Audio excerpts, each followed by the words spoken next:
কোনটা পাকা আর কোনটা কাঁচা তা বোঝার আগেই অনেকটা তুলে ফেলছিলাম। এগুলো তো ভালো হচ্ছে না। আসলে সবকিছুরই একটা এই টাইপের গুলা হয় যেগুলো নিলে আচার দিয়ে দেব। সময় আছে। আমরা তো মহা খুশি। না পাকার আগেই দেখে দেখে সব তুলে ফেলছিলাম লাল, কিন্তু আসলে পরে দেখেছি যে এগুলি অনেক বেশি লাল হয়ে যায়, যা আপনারা আমার আগের ভিডিওতে দেখেছেন।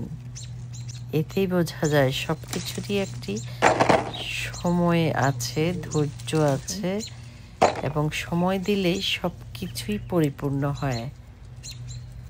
এই অ্যাপেল গাছের মধ্যেও তাই হয়েছিল। গাছ বলছে আমাকে সময় দাও, আর আমরা আনন্দে আত্মহারা।